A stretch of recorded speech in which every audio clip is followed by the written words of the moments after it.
Good afternoon, it's a Wednesday afternoon.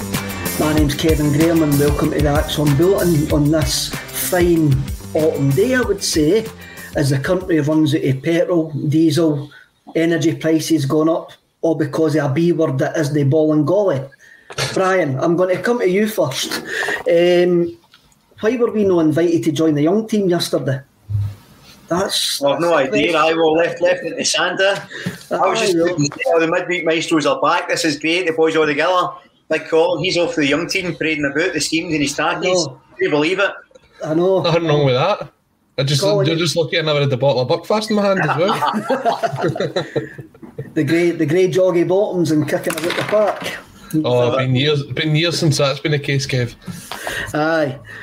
What I want today is I want to have a look at a wee moment that I had during the Dundee game, and it's something that made me consider the whole where we find ourselves as a football club at this precise moment in time.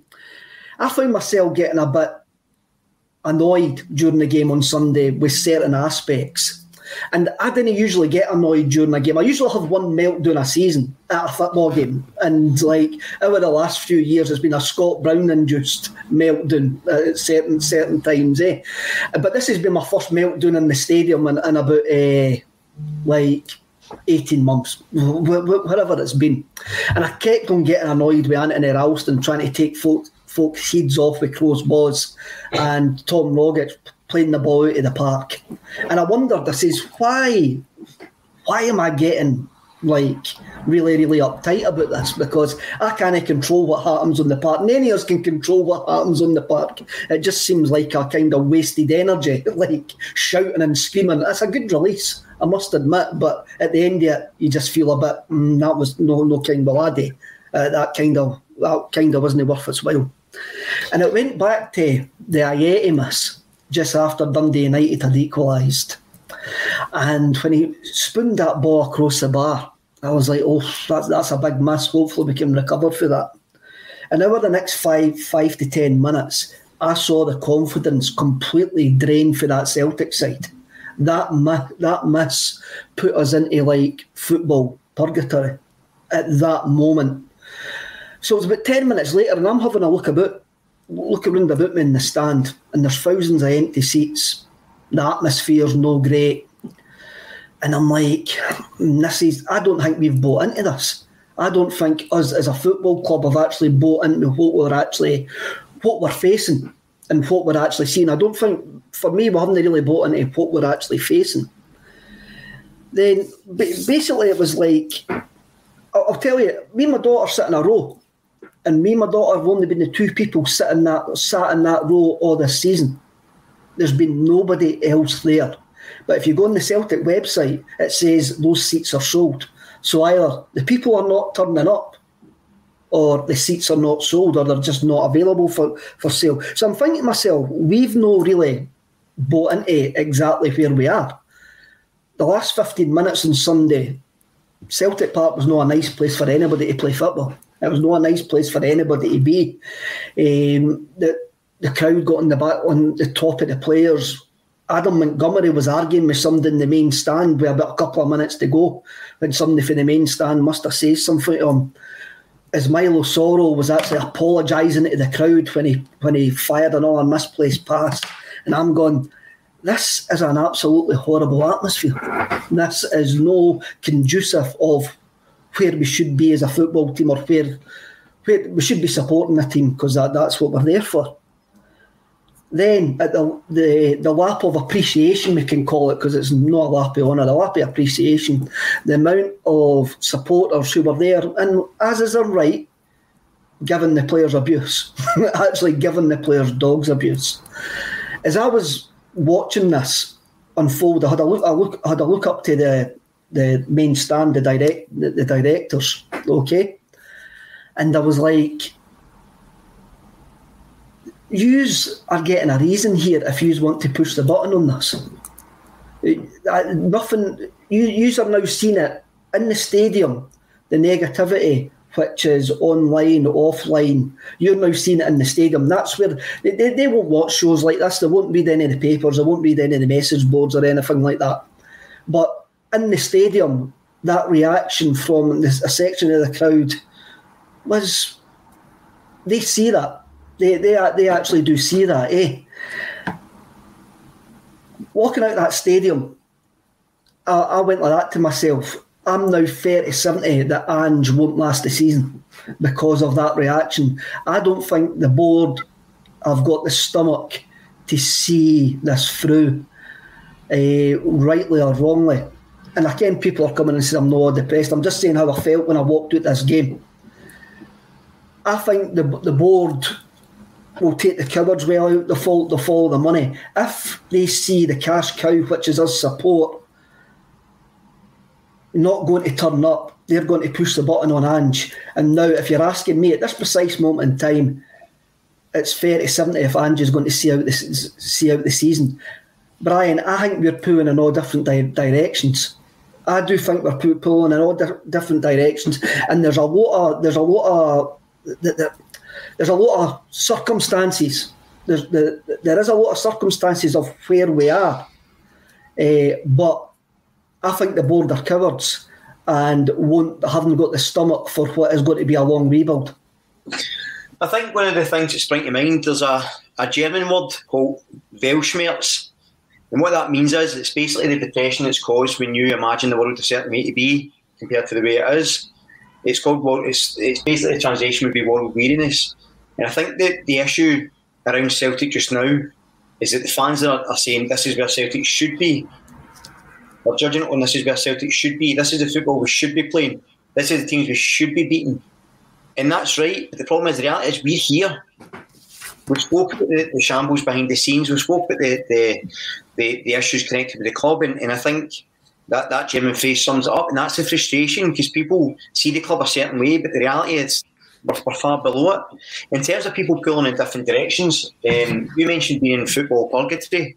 To use another biblical analogy, I'll paraphrase Brendan Rodgers and say that we're actually experiencing the unholy trinity just now, because you've got the board, you've got Ange, and you've got the fans, and each one, they all want success for Celtic, but they've all got different pathways to get it. The board are going to adopt, I think, their sort of typical risk-averse strategy. You know, when Don came in, he spoke about revolutionising the club and modernising it, blah, blah, blah. He brought on a manager that fitted that mould. The fans bought into it. All of a sudden, he's not there. The board went radio silent. I'm assuming, like you, Kev, they're going to go, hold on, can we just get a safe option in, ride it this season, and then take it to next season? They're the equivalent of someone that lives month to month and never budgets for the future. It's short-termism at its worst. With that in mind, then you've got Ange, who's a long-term manager. He's never had success at any club in his first season. It takes some time to implement both his style, his philosophy, get the players in line, get them fit, get them strong. But he always has success. He's been proving it every level he's managed at. But then you get the fans who want the short-term success, who want instant success. And to be honest, rightly so, because they backed the club in a period of financial and, health uncertainty. They didn't know what was going to happen with the pandemic, but they all put their money where their mouth is. They all backed the club. They've done their part, and they're expecting results. So you get the fans want instant results. Ange is going to take longer to get the results, and the board who seem to be so risk-averse, they're looking at short-termism. But ultimately what that's going to do is, I keep getting frustrated about some of the takes on Ange, and I'm sure we'll talk about them later, but the Real Betis game, for example, we were talking about how he should have went there, sat in deep and tried to counter-attack, tried to soak up pressure. Now, we've been doing that for how many years at Europe? How many times have we done that in Europe? And what success has it brought us? None. So at least trying a different approach, buy into that. But the problem with that different approach is, like I think we all said at the start of the season, you're going to get a few black eyes doing it until you're at the point where you reach a certain level. And just before I pass on, get back to the Brendan Rodgers thought. Well, you're not allowed to mention Brendan, seemingly. We've seemingly mentioned Brendan far too much. Is that you, Colin? Is it Colin? No, I thought it was you wanted to mention. No, mentioning Brendan, just because his approach in Europe was the same as Postecoglou's in a lot of ways. He wanted Celtic to be good enough to play the football they play, regardless of their opponent. And we got a couple of downs for it, no doubt about that. But we would have got better over time. I've no doubt about that. But the problem is, we're not a club or a fan base suited to that sort of let's take a hit for a couple of years and move on. Juventus are seeing the same thing with Allegri getting back. Last week they were sitting in the relegation zone after losing 9 in a row. You know what I mean? Things take time for a rebuild, and that was the rebuilding scale we're facing it. So, long-winded answer, but I think probably, Kev, my concern is yours. I think the board will get to January, maybe February, and then decide, no, let's get Martin Nealon as director of football and John Kennedy as manager. I think that's their approach, and I think it's the wrong one. I'm going to bring up Donny Boy 67's comment here. 7 games in and talking about changing the manager. That's a joke, guys. We're not talking about changing the manager. What I was saying was how I felt walking out the stadium. I wouldn't change the manager after 7 games. I reckon Postecoglou needs time. I've already said that I'm... He's at least 2 more transfer windows, at least. So we're not saying we want to change the manager. We're just saying we think the board might panic is the thing. I don't think anybody's wanting the manager changed. Listen, even if I hated Postecoglou, you can't change the manager now because you're left then in the exact same position you were in February, in June, where you've got no structure, no squad in place, no football and infrastructure in place. So anybody coming in would struggle. So if you change the manager now, you're back to where you were a couple of months ago. It's a lose in a way. What I fear, Colin, is what comes next if the board did press the button. And I think Brian sort of alluded to it there. It would come back to our old faithful, unimaginative appointment, which would probably split the fan base even more. What do you think about that? I mean, that's what I fear. I fear if Postecoglou fails. If Postecoglou fails, what comes next is going to be worse than Postecoglou failing. I think everybody needs to kind of sit down and remember that we're talking about 12 games into a guy's managerial spell just now. I mean, I read some comments through the week saying he's got 2 more games and he's gone. Jesus, man. 14 games you're willing to judge a guy on when he's had a fully fit squad maybe once or twice in that period. I wasn't at the game on Sunday. I wasn't well, otherwise I would have been at the game. So I didn't actually hear that. What did kind of concern me was the approach that Celtic TV were taking on Sunday. And they actually asked the players and the manager the exact same question. And they says, now that we're without X, Y and Z, it does mean that teams having conceded 6 goals here already this season are now coming in and sitting back against us. What does that mean? Do we have to change the philosophy? And I'm going, I've not seen that from any team that's came to Celtic Park this season. Every team that's came out and had a go at us. You look at Hearts, Dundee United and St Mirren both lost 6-2 but still had a go. Even Rafe, when they came here, had a go. So I was not surprised in the slightest that Dundee United were going to come out and have a go at us on Sunday because they're a very well-structured team under Tam Coates this season. What Celtic have at the minute is they have about 12 or 13 players that they can turn to. You're talking about your starting 11 and then there's maybe 1 or 2 options on the bench where you're saying, if you need to change this game up, they're the 2 players that you can turn to. And everybody else that's on there, they're either there to make up the numbers or to replace people that's injured. They're not somebody where if you need a goal, you're going to turn to them. But of that 11 or 12 players that's actually there at the minute, how many of them are actually stepping up? We're without our captain right now in Callum McGregor. The armband's been handed to Joe Hart. No one there is actually being the leader on the park. It's all great having the experience of Joe Hart, and I think Joe Hart's been a great signing since he joined us. But who in the middle of the field is actually saying, I'm in control, I'm going to be the one that you can rely upon? Up front, Albin Ayeti's let us down again. We've got no one else there. Giakoumakis is hopefully fit. But we need the performances to come from the guys on the park. It's so easy just to say after 12 games that this whole strategy isn't working. You need the players to buy into it as well. And on Sunday, there was very few, if any, got pass marks for that performance. And it was the same against Livingston. And you see it when it comes to a bigger stage. Against Betis, everybody was on form. They're firing, they're playing well. On Sunday, maybe Jota gets a pass mark and that's it. the players have to take the responsibility as well. I want to talk about Sunday as well, and funny enough, you mentioned Jota. Over the last 3 games, Livingston, Raith Rovers and Dundee United, I had thought certain players were playing themselves out the team. Right, they were playing themselves out the team, but there was nobody else there to come in and take their jersey. So one of the players I thought was playing himself out of the team was Abada. I think he's been poor possibly since Ibrox. Yes, he scored fine, but I don't think his end product has been there. But then on a Monday or Tuesday, I read a scouting or an analysis article on the Celtic Way, which says Abada was our most effective forward player for key passes, interceptions, winning the ball back and that. And I'm going, well, that's maybe me. This is maybe me, but I don't think Abada has been free-flowing, rip-roaring Abada that he was at the start of the season.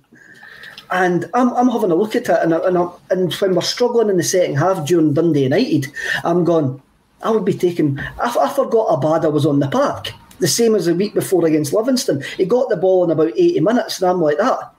Well, is he still there? Because he's actually done nothing. Tom Rogic has had the 3 worst games in the last 3 games for Celtic that he's had during any period of his Celtic career. He's been absolutely rotten the last 3 games, but there's nobody to come in and actually take the pressure off him. I think it's quite clear that Tom Rogic can't play 3 games a week, Brian. Yeah, absolutely can't, and I think it's a good point. And on the Dundee United game, so, and it was just similar to Livingston, although I think Livingston just across the board was bad, but against Dundee United, there's this narrative forming that Ange can't change his tact. He can't approach the game a different way, and it's fundamentally not true. You look at when Keogh goes in a team, Celtic play a high press, right? So they press from the front up. That allows the midfield to win the ball back and drive forward. The fullbacks invert, as we know, right? When Keogh was nowhere in the team and Ayeti's been in, what he's asked the players to do then is start crossing the ball into the box more, because he knows Ayeti won't press. So he's changed that style. So then he's had to get our midfielders to win the ball back, and that's where it's breaking down, because he can't really do that.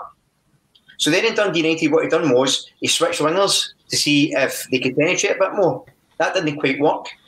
So then what he done was he told the fullbacks to stay wide and cross, and the wingers to cut in and shoot, and that's where Jota was having the shots. And then what that did is, because they were coming in, that allowed Turnbull to overlap again.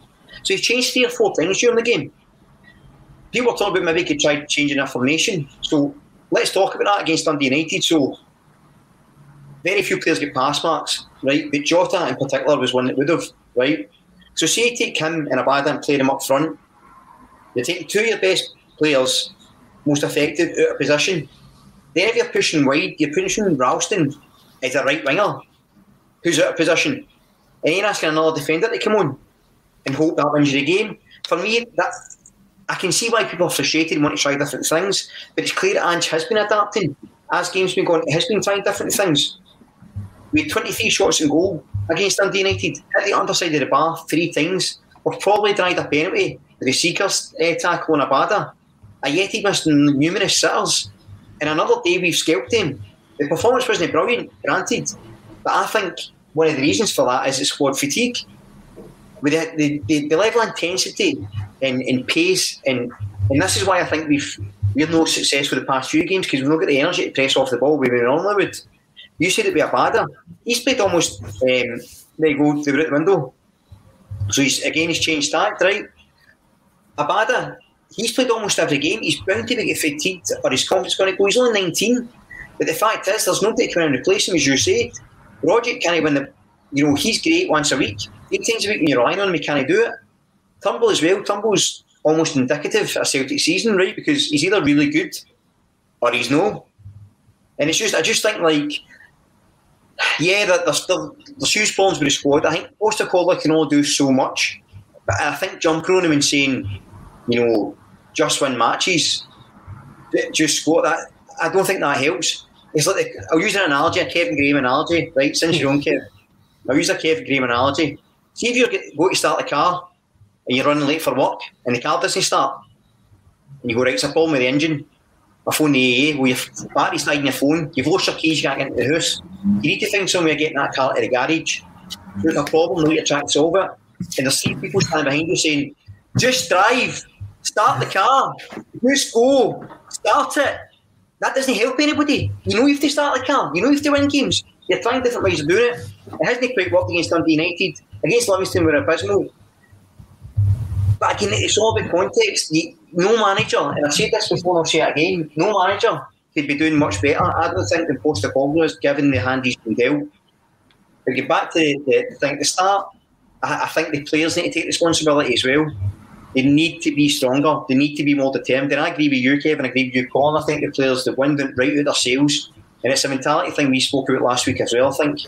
There is a mentality thing there. And when I say they're playing themselves out of the side, it's for the reasons that you actually say there, Brian, is because they're knackered. After 60, 70 minutes on a Sunday, there was a moment we missed a chance. I think Rogic hit the bar with a header. Mm-hmm. And Cameron Vickers and Anthony Ralston were actually on their knees, like blowing, as if they're playing far too much football. And when I mean they're playing themselves out of the team, is because they're playing too much football. And as soon as we get options back, these guys are going to be going for a rest, because they actually do need it. Abada's one of them, and Abada's only 19. And I understand that 19 came into a new country, made a flying start, but now we're asking him to do something that his body just can't do. But if James Forrest was in, Forrest is in for Abada. And that's what, but they're not there. Same with Rogic. And I was very, very harsh on Sunday. I know I was, because Tam's never been able to play 2 or 3 games a week. It's never been in his makeup. But now we're expecting him to go on there and be absolutely fantastic. The Rogic, it was in Betis. We wanted him to be like that against Livingston, such and such. Colin? I spoke about this yesterday, and I think the point's still valid when you're talking about the likes of Rogic not being able to play 3 games or 90 minutes a week. Now you're into your 5th game by the time Sunday comes round. See the game against Raith Rovers the other week. Why was the likes of Liam Shaw, the likes of Henderson, not even thrown on for 30 minutes so that you can turn to them in the last 15, 20 if you're getting absolutely nothing out of the players that you've got there, just to try something? Do you know what I mean? Like, we sent Scott Robertson back out on loan. That's another option you could have on the bench, someone who's played first-team football before. There's got to be the chance where you're saying, what is the sort of risk of keeping someone like Rogic, who is probably playing with 10% energy in the last 15, 20 minutes? He's got the experience, as opposed to putting someone like Liam Shaw or Ewan Henderson on, who maybe doesn't have the match fitness, but is 100% physically fit and will give you everything for 25 minutes. Isn't up to the standard maybe of Tom Rogic, but that extra energy can add something else to the team. It can bring the energy back into the squad. That's the times where you can say Ange has maybe not made the right decision. That's where I'm saying this is where he can learn from. And his substitutions are coming too late in the day. But when you look at the starting 11, he's putting the best team that he can physically put out there at the minute. It's just when you've got to go for a plan B, it's got to be made maybe slightly quicker. And you've just got to take the risk on these guys. See if Henderson comes on and has a great game, Ange is a genius for bringing him on. If he comes on and he doesn't have a bad game, or if he has a bad game even, then you're saying, well, it's a kid, we've thrown him in there, we'll give him a chance to develop. I don't think there's any major risk in just giving these guys some minutes, and it just helps guys like Rogic sit off for 15 minutes, get that back into your legs, that you're not playing the 90 every single week, because we've got like 13 or 14 players that we can trust, that you can say, you're actually the first team squad, then you've got the backup squad. And we pick up any more injuries and it just becomes a case of, can you play? Right, you're playing right back. Right, can you play? You're playing centre mid. That's the situation that we're getting to at the minute. I think, Colin, that's an excellent point. And actually, I suppose that's where Ange is open for criticism. I think maybe you could say, he was so desperate to to win against Raith Rovers because it's a cup competition. He tried to put his best team out. Maybe didn't want to take the risk because of the confidence. But I think you're right. I think that's where there's a question. I think Shaw looked really good in pre-season. I thought he has a physicality we don't have. If I'm really honest, I'd have him in the team. I come off the bench far before I would have Sorrell, if I'm honest. Same with young Henderson. I don't see why he's not got a game. But again, we've not seen him in training. But I think that's a valid point. I think that's where he has to maybe. And again, you said it. It's a learning experience, right? Maybe he's still finding his feet as well. And to take Colin's point on about the Raith Rovers game, I expected a few more changes, and especially as the game progressed and they went down to 10 men, I expected a few more changes. And even on Sunday, even though Owen Moffat's on the bench, we still leave that game without one substitution being made. And if you're going to make go down swinging, at least use all your options that is there to try and do it, even though the options are severely limited. But we want the players to get help. We understand the situation that Postecoglou's in. His hands are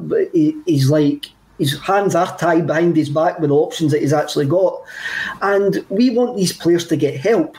And we understand that keep going back to the same well, it's going to run dry. And at the moment, especially since this international break, since the loss of our two main players in Kyogo and McGregor, that well is run dry, and there's a mentality issue with this team. What I'm actually hoping for in the next two games is to get to the international break and take a breath, settle down, see who we get back, then have a decent run at it after this international break. Hopefully, by the time we get to 5 o'clock on Sunday night, we're still only 6 points behind, maybe even less than that. Who actually knows? If that is the case, then we can have a look positively after the international break with the players that we've got coming back, because we've seen when there has been options for Ange Postecoglou what this team can actually do. And that's what we've got to hope and pray actually happens. We didn't want to be negative, but at the moment, as Colin says, as Brian says, we've got 13 fit players and we keep going back. And when they're turning in tired performances and off performances, guys are getting on their back, as was proved on Sunday when there was people abusing them when they were walking around the pitch at the end of 90 minutes. And for me, that's completely unfair.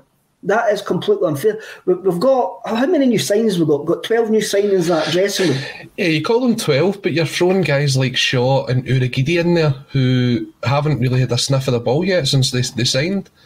So it's hard to count them in amongst that, especially when you look at the guys that you've left. You've lost almost every single leader out of that team. The only one that's left is Callum McGregor. And at the minute, we're desperately missing him through injury. That was a point I was actually thinking just there, is obviously we saw how long it's taken James McCarthy to get up to speed, and that some people would say he's still not up to speed. I thought he was kind of getting there. With this international break coming up, considering that we've seen how bad the injuries can get for us, is it not worth taking a look out in the free agent market and just seeing if there's anybody out there that could add depth to the squad?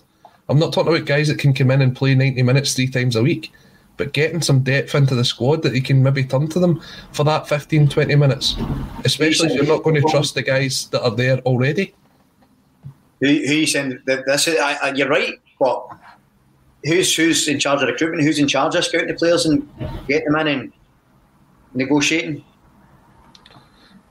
Do you know what I mean? This is the problem we're in, because you're spot on. That's right, exactly what you should do. You get a couple of, placing a couple of extra attacking midfield or something like that. You're spot on. But again, it's Welshmere, isn't it? We should be doing that. Can we do it? Because we don't have any right to do it. And that's not me being hyperbolic. We don't have an assistant manager. We're nearly in October. We don't have an assistant manager. We don't have a head of recruitment. We don't have a head of scouting. We've just got a sports scientist in who still has to get his own coaches in. We've no director of football and got a temporary CEO. So your assessment's spot on, Colin, and that's really today, and I hate that. But the reality is, it's where we should be, what we should be doing compared to what we can do, and I think that's the problem. I think when you look at the Eddie Howe mess, when Postecoglou comes in, the amount of turnover of staff we have, then the amount of injuries that we are probably where we deserve to be. We are where we are because of poor planning. And that is poor structural planning, which unfortunately Postecoglou is the face of that, because he's the one that is under the pressure that gets to get results, whereas those who have caused the chaos behind can actually slip into the background. We talk about empty jerseys, there's a lot of empty suits at Celtic Park as well. I mean, I'm positive going forward. I'm really looking forward to the international break and getting players back. I was really quite surprised that Callum McGregor was named in the Scotland squad yesterday, and right away I went, I hope he pulls out. I was going, I don't want him going anything. Do you know what, Kev? I see that as a positive though. Aye. Surely he must be kind of on the verge of getting back to playing if he's even been considered for that. Otherwise, Celtic should have told him where to go. Definitely, it was strange. I mean, but more worrying that Furuhashi hasn't been put in the Japanese squad again. Given him 2 weeks in Glasgow, I'm completely fine with that. And like Colin says, I loved that positive Callum McGregor in the Scotland squad. Then right away I was like, nah, wait a minute, I didn't want him anywhere near that Scotland squad. I want him back in the bosom of the Celtic. Glasgow's green and white. Christian McGregor give us a work rate and energy that Rogic and Turnbull are not. Added to that, Abada's and Jota's lack of defensive qualities are alarming, leaving us exposed. Again, I don't think Jota and Abada are there for certain defensive aspects. I just don't think our midfield blend is right at this precise moment in time because McGregor's missing. I've said with the options that we've got that our midfield three will be McCarthy, McGregor, plus either Turnbull or Rogic, whoever we are playing. Mm-hmm. Colin, I'll come at you with that. I know. I think that's a good idea, to be honest. What I was saying yesterday with the young team, when we were having a wee young team session yesterday, you're lacking that sort of box-to-box midfielder. Mm-hmm. You've got David Turnbull, who's very much an attacking midfielder, someone who'll pick a ball up, have a shot on target or play someone in. Rogic is actually the exact same player as that. Although they kind of look different on the park, they're both not the quickest, but they're both technically very good. And then you've got someone who's going to be sitting in the defensive midfield role, and at the minute it's either McCarthy or Sorrell or Shaw or anybody else that's going to come in and play in that role. They don't actually have that guy that's going to link the play between defence, midfield and attack. That player isn't there. Now, Callum McGregor can do that and has done it for Celtic before, but we've kind of relied on him to drop back into that Scott Brown holding midfield role. And if you give him the freedom to do so, he can be the one to make the difference. It's been a long time since we've had somebody that's played that role. I can't actually think, maybe going back as far as Joe Ledley is the last player I can think that's been the box-to-box midfielder. And when you're playing out from the back and you're playing the inverted fullbacks and you're going down and trying to break through teams, that's when you need that strength in the middle of the park. You need someone who wants the ball. Callum McGregor always wants the ball. He pass and move. He's a joy to watch at times. And not having him in the team, you're then looking at players who just want to pass, and that's their responsibility. They're done, they move on. Brian, I'm going to bring you in here. I'm no Ted Lasso at all. I didn't know anything. I don't claim to be a football manager, and neither does he. Right, I'm no Mike Bassett. Then I was trying to get in with the young team. That's failed, Kev. That's failed. Failed. All right. I'm no Mike Bassett like some folk out there who claim who have played a couple of games of FIFA and think they're absolutely know everything about football. But I agree with Strangelove the Doctor here. I think that Rogic and Turnbull have enormous qualities, but not defensively. When I'm looking at the limited options that Celtic have got, I see a lack of balance. And I think that over the last 3 games, that has been shown. Brian? I think you're spot on. I think I said before, I'm a huge fan of Turnbull, but I think without Callum McGregor next to him, he struggles a wee bit in that team. And I think that's spot on for Strangelove the Doctor, or how I learned to love the Celtic. I think you look at that, but then again, if they're not defensively minded, why would you ask them to do that defensive role? So it kind of goes back to that thing of we want to change things, we want to try different things, and he says we'll play to the strengths of the team. Well, the strengths of the team are going forward. We've been known to lack a defensive quality for a long time now. Our offensive qualities we've got, it's not quite working now. But what do we do different? And that's where it becomes hard. And I said for the start, I never really thought Rogic and Turnbull fitted into the same midfield. It seemed to work when McGregor was there, but again on occasion. And yeah, I think moving forward here, the problem is as well, even with McCarthy sitting deeper, what he can't do that McGregor does in that role is dictate the play. That's not really his game either. So him in particular as well, as much as Turnbull needs someone to be the box to box for him to go forward, McCarthy needs someone to do that box to box for him to stay back and just get to tackles, get in people's faces. He needs a McGregor to dictate play, and I think that's the real worry. And as I say, we've been really critical of the forward players at times. We've been critical of defence, but actually the midfield is the one that I think that's where the issue is, and I thought that was the issue on Sunday as well. Les comes in here with a haggis as his avatar. Maybe Ange, that is a haggis, I think so, I'm right. Maybe Ange isn't selecting some of these fringe players mentioned because of impression at training. He can only work with what he has at his moment. Now, for me, that's the most logical and sensible conclusion that you can get why Liam Shaw and Urhoghide are not getting anywhere near the first team. The first team, they are just not impressing. And even when we're down, it doesn't bode well for their short-term future at Celtic. That when we're down to these bare bones, that they're not getting a sniff of first-team football, Colin.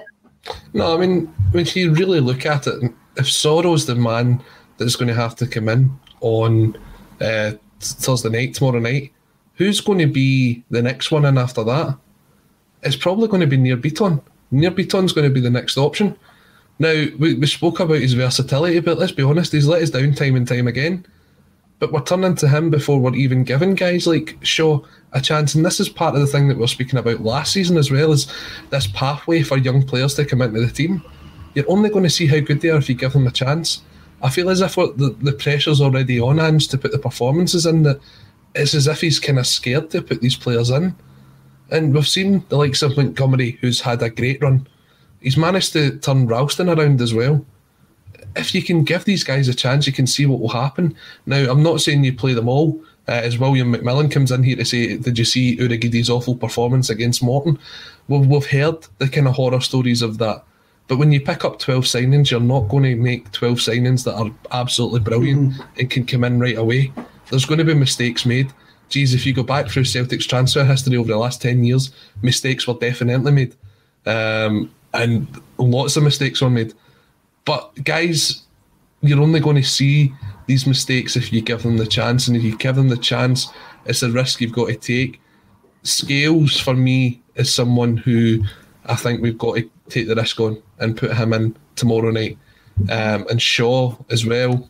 Would I start him? Probably not. But if you're looking for somebody to try and shore up the team, get him in there as well. Just give him the chance. You just don't know. You might just find that one. Remember, we had Tony Watt on the bench against Barcelona and he'd barely kicked a ball for us. There's always the chance that could be that one player. Exactly, that there is always that hope. There's always that romantic notion. As we're talking about Europe, we want to be romantic. I want Celtic to play a certain style of football. It sometimes annoys me when people talk about certain things. I go, no, I want my Celtic team to be attacking. That's why I've bought into Ange Postecoglou big style. That's why I'm willing to give him massive leeway at this precise moment in time, because of the circumstances that he's found himself in through no fault of his own. Then the injuries, fortune hasn't favoured him, but over the years, Celtic have never been bold with a fortune concerning European football. We've never actually been built for European football. We're only built for domestic to keep one iota in front of Rangers and to win the league. I'm well aware that probably Postecoglou is doing his press conference just now. So Cameron Robertson comes in and says Kyogo and McGregor not ready for tomorrow. Juranovic out for a few weeks. It's a massive night tomorrow at Celtic Park with Bayer Leverkusen. The European games last night. As I say, I want Celtic to go out there and play football and give Bayer Leverkusen a decent game tomorrow night. What is your team for tomorrow night? Because I'm finding it difficult not to have a look at these games as a double header. I'm having a look. Juranovic is no longer there, so right away you've got a left back problem. Is it Montgomery or Scales for tomorrow night? Is it Montgomery or Scales? And does that mean that Bolingoli comes back in for Pittodrie on Sunday? Because Adam Montgomery has probably played too much football so far, and he's looking that way.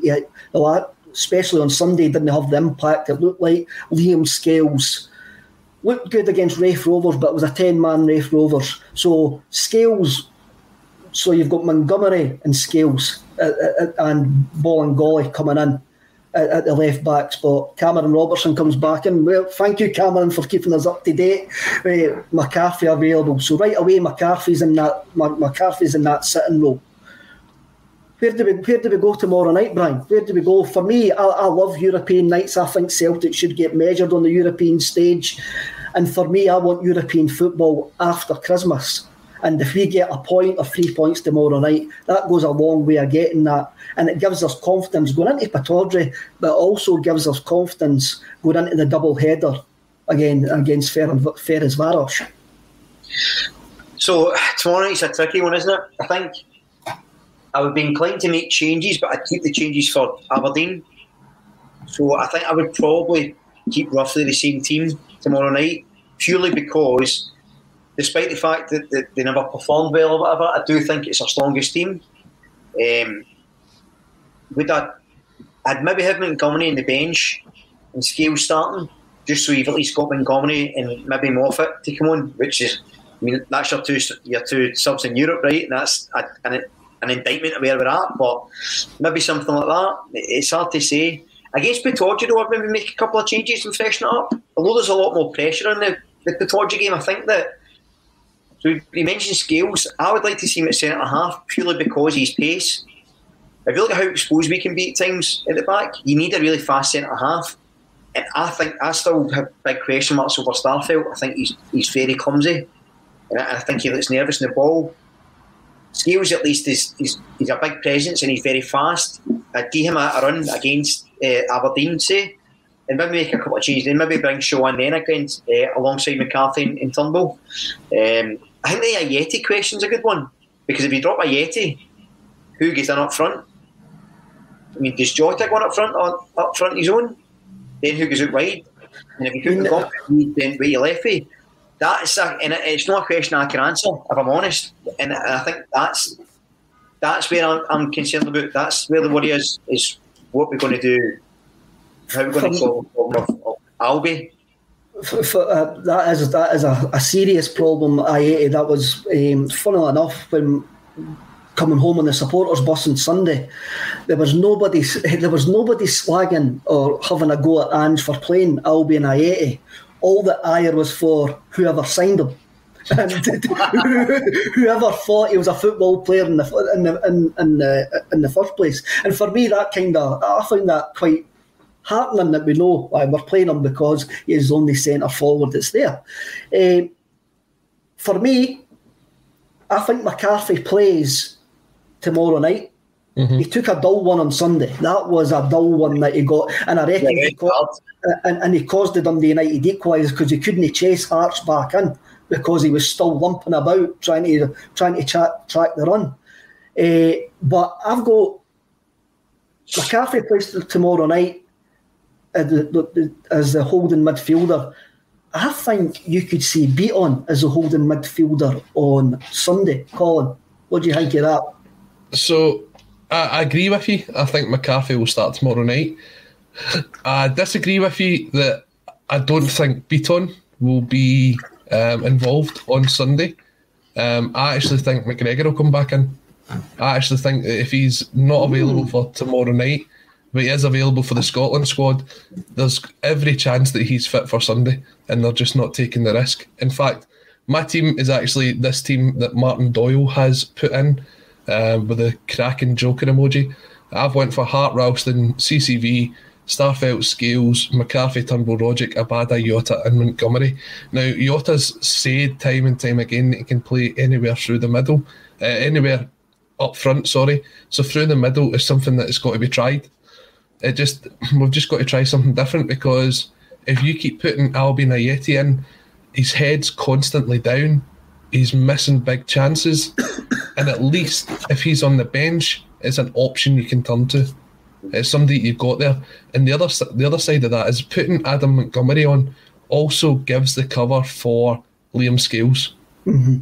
Because Montgomery has developed into this left back. He is a left midfielder to trade.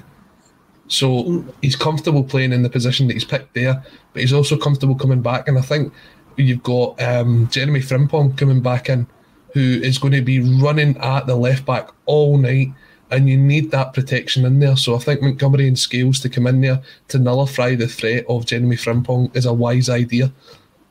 It'll be interesting to... Sorry. I was just going to say, do you think, I'm going to agree with Martin Doyle and no you, because I give you too much credit today, so Martin knows in the team, but do you think playing that front three, and that gets back to the sort of possible way we saw when Kyogo was in, where those interchanging and pressing for the front? Yep. I think that actually, maybe when I thought, but that's actually a really good idea, because then you see that Rogic and Turnbull have got that wee bit of freedom, and then your full-backs can be the almost defensive mids, the way they do. So that might be a good shout. It could well be. You're talking about Ayeti. This takes me back. As I say, I can't see these two games other than a double header. I have to look at both games. Aberdeen have got a whole week off to prepare for us on Sunday. We're going to have a tough game tomorrow night. A game where we have the majority of the ball. Bizarrely enough, in every game that we've played this season, we've always dominated the ball. I think against AZ was the only time we didn't dominate the ball. Even against Betis, we dominated the ball. So will we be doing a lot of running tomorrow night? We don't know. We don't know how the game's going to play. We don't know how Leverkusen are going to approach the game with us. You're talking about Ayeti as well. I reckon as soon as Giakoumakis has got a sniff of being fit, he's in. Yeah. And it wouldn't surprise me one little bit if Giakoumakis actually makes his debut on Sunday at Pittodrie, Colin. Well, it's interesting. I was on the Red Tinted Glasses podcast, which is an Aberdeen podcast, doing a preview for the game, and I actually had him in my team, because when you look at that Aberdeen backline, David Bates, I don't know if anybody saw the highlights of their defeat to St Mirren at the weekend. David Bates just looked as if he was pulled out of the stand and put into the backline. And now they're playing him, and they're also playing McCrory, who's a natural midfielder. If you've got a big guy that's putting himself about in there, he's going to cause them a lot of bother. And let's be honest, Ayeti's not causing anybody bother right now. Causing me bother. He's causing he's causing the fans bother, but in terms of the opposition, he's not causing anybody bother. So even if you get 60 minutes out of him on Sunday, it's worth putting him in there, as long as he doesn't get himself injured. Correct. And that's a worry with the lack of sports science that we've actually got, Colin. That should have even been anywhere near the bench last Thursday night. It's all right, Kevin. We've got it covered. The good Greenock men of stepping up and helping out in there. Anton McElhone taking over. The ex-Morton manager is the head of sports science. Anything you need, the Greenock guys are here to help you out. I don't know if that's I remember getting sent down to Greenock for other stuff, but maybe no stuff to help you. You get a good sliced roll, that's all you got. I'm not having the argument about sausage and slicing again. We're not going to have that argument. It's lunchtime, Kev. I'm not even going to open that up to the comments. Well, I need to know because you've said it. Fans now, we don't get any more division. Aye, right. Colin calls a rolling sausage a rolling slice. I call it a rolling sausage. Right, comments over to use what is it, as a rolling slice or a rolling sausage? I think we've already distinguished the fact that it's only if you're from probably Greenock down the Ayrshire coast, then it's a rolling slice. Everywhere else it's a rolling square or something like that. Something else. I mean, Europe for me is always important. Tony Aiken comes in, square. He's for Falkirk, eh? Oh, it's like... Yes, Martin. Europe's always important for me because I want to see guys have breakout performances in Europe. And tomorrow night, I'm looking for my defenders to have a breakout performance. I'm looking for Carter Vickers to continue what has been an impressive start domestically and also in Europe. I'm hoping Starfelt. I think Starfelt will actually start because that looks like the partnership that Postecoglou wants. I want him to get over his jitters and actually come into a decent performance, and maybe a performance where he might just need to defend and not have to carry the ball forward and look really, really uncomfortable might suit him.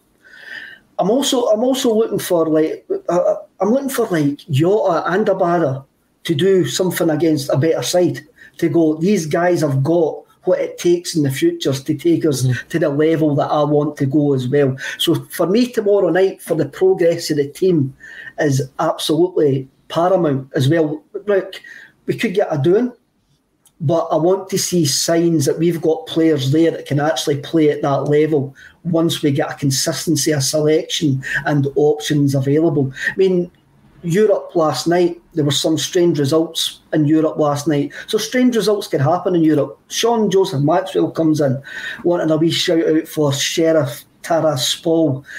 I would say to Sean, go and read the background. Sean, Sheriff are absolutely minted. Aye, I would. For 22 years and they've won 20 league titles. They've got a £200 million stadium.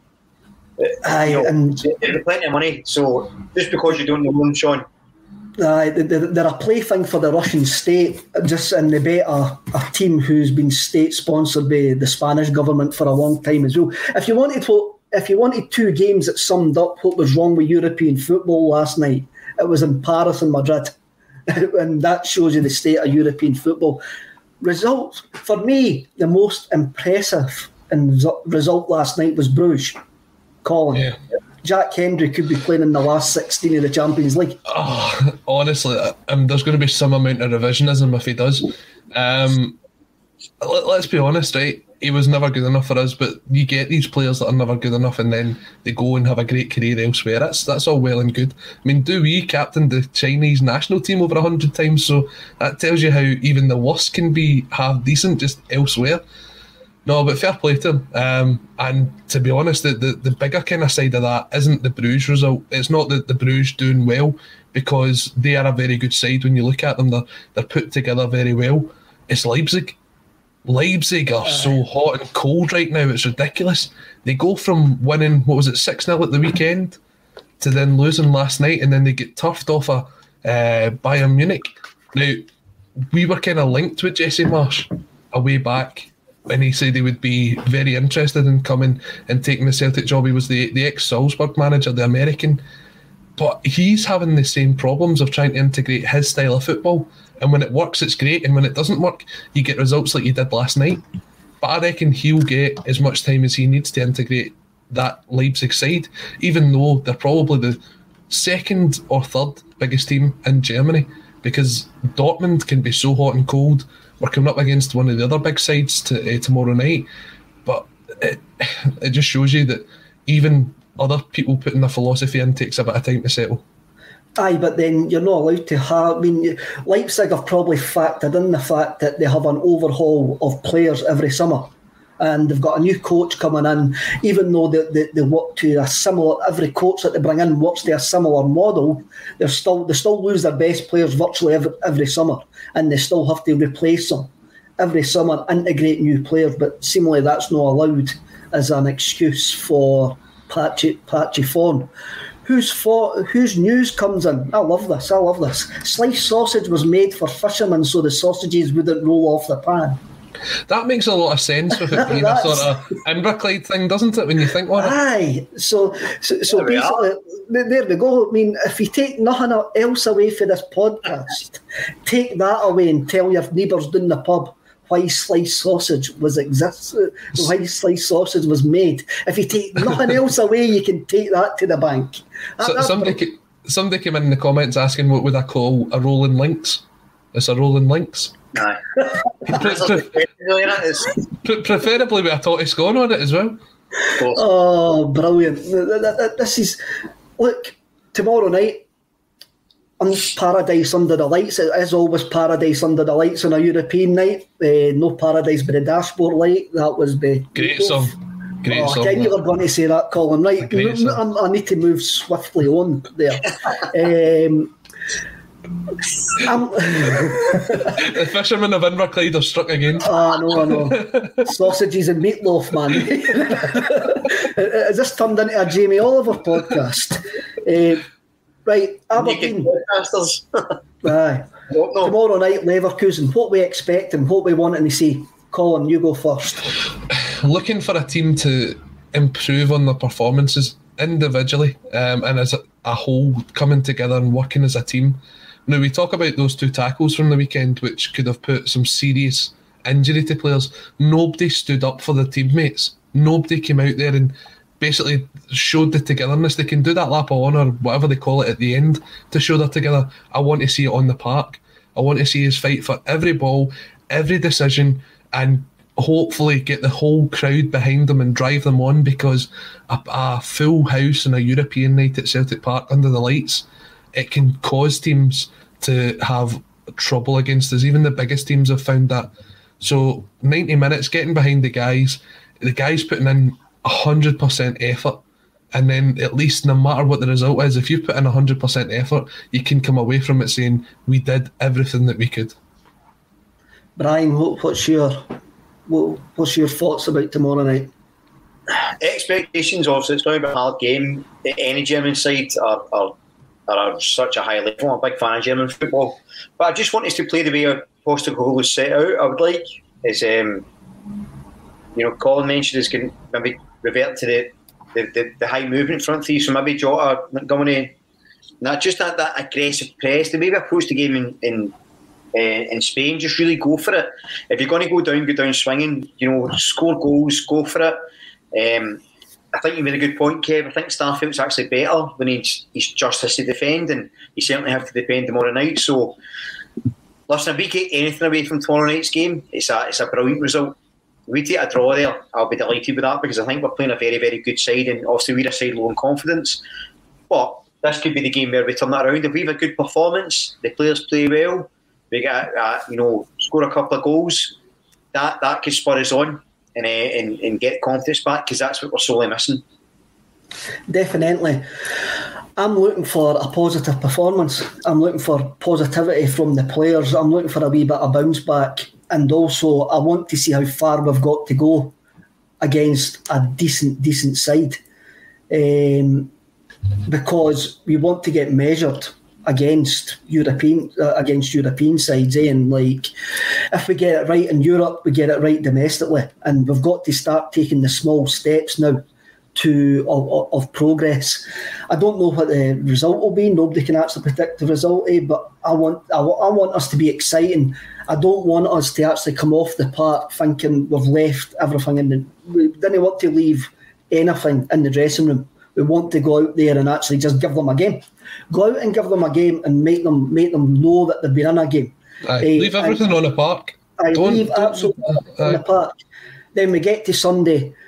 I think on Sunday, Scales will play on Sunday. I think Montgomery will get the shout tomorrow night. I'm not too sure if Scales will get the shout tomorrow night. I'm more likely. I more see Scales at Pittodrie, but Aberdeen, as I say, they've had all week. They won't watch what Leverkusen do to us, because Aberdeen can't play the same way as Bayer Leverkusen.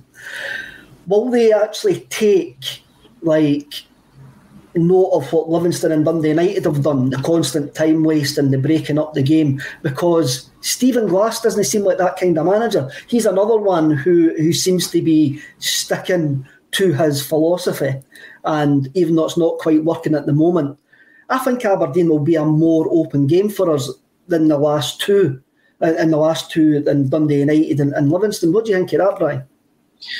I think so. I just want to quickly answer the comment that came up for Glasgow's Green and White. If we score first, what does Ange do? I think what he does is what he's tried to do for the start is stick to that aggressive defending for the front, out of possession, try to win the ball back.